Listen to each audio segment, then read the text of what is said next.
Here you will find the main ideas from the book. The Power of Now by Eckhart Tolle. Don't forget to like, comment, and subscribe for more awesome content. The Second Life of Eckhart Tolle. One night, shortly after turning 29, Eckhart Tolle awoke in the early hours, overwhelmed by an intense sense of dread. This was not a new experience. He had spent much of his life in a near-constant state of anxiety, punctuated by episodes of profound depression. However, on this occasion, the weight of his emotions was more overpowering than ever before. He recalls the moment vividly. The night's silence, the indistinct shapes of furniture in the darkness, the distant sound of a passing train. Everything felt foreign, hostile, and utterly devoid of meaning. A deep aversion toward existence itself arose within me. The most unbearable thing of all was my own being. What was the purpose of enduring such relentless suffering? Why continue the struggle? A devastating thought took hold of his mind, repeating insistently, "I cannot live with myself any longer." Then, suddenly, this very thought sparked an unexpected revelation that would transform his life. With whom can I not live? He wondered. Am I one or two? If I cannot live with myself, then there must be two of me, the I and the self that I cannot live with.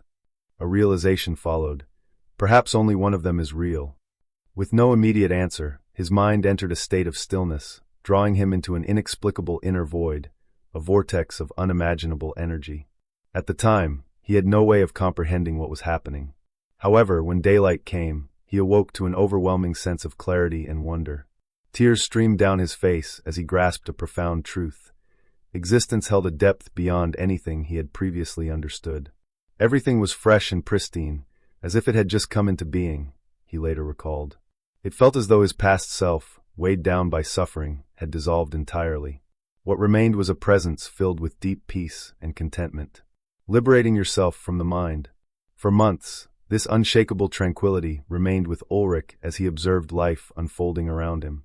To mark the profound shift within, he changed his name to Eckhart and removed the umlaut from his surname. While his parents viewed his transformation as irresponsible, and even a sign of madness, some of his friends were intrigued, yearning to experience the serenity he embodied. When asked how they could attain it, his response was simple. You don't need to obtain anything, you already have it.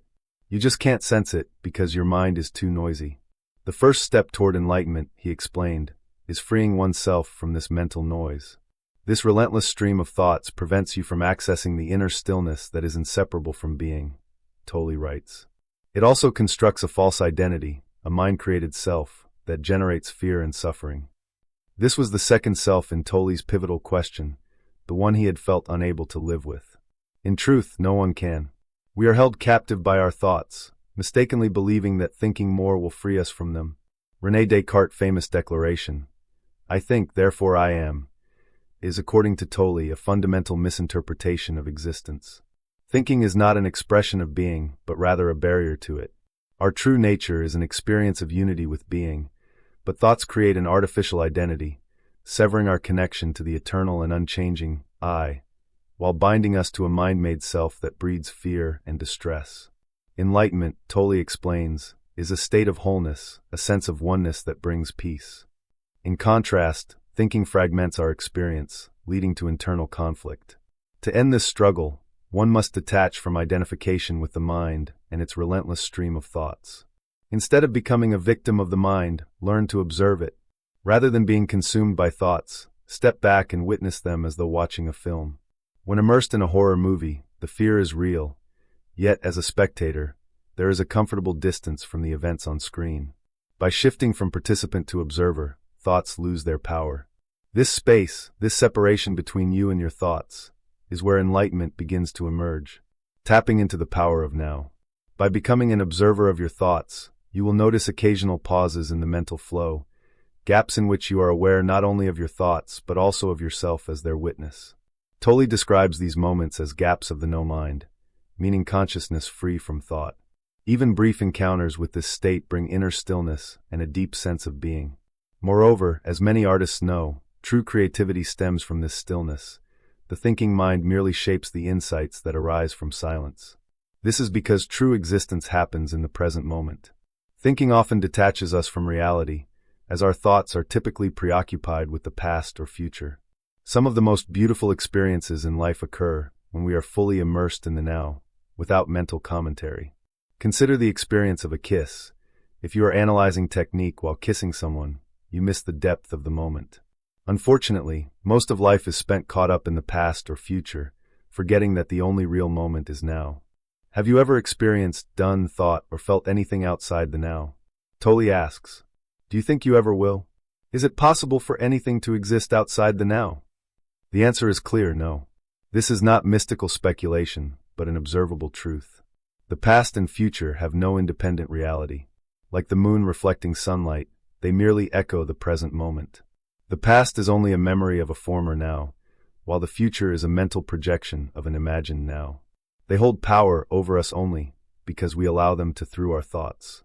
By fully engaging with the present, even the most mundane activities take on new significance. Tomorrow's bills are not the problem, Tolle writes. The dissolution of the physical body is not a problem. The loss of now is the problem. Loss of now is loss of being. Dissolving the pain body. Living in the present moment serves as an off switch for the mind, stripping it of control over our existence. As long as the egoic mind governs your life, Tolle warns, you cannot truly be at peace. You may experience brief moments of fulfillment, but only when you obtain what you desire. Unmet desires leave an emotional residue that accumulates over time, merging with past pain. This accumulation eventually takes on a life of its own, forming what Tolle calls the pain body, a shadow of the ego that thrives on negativity. For most, the pain body lies dormant, surfacing only under specific circumstances. However, for those deeply unhappy, it may be active almost constantly. You can recognize it in others when they act uncharacteristically, as though possessed by a force beyond their control. More crucially, recognizing it within yourself is essential. Like the mind, the pain body weakens when observed. Its strength lies in unconscious identification.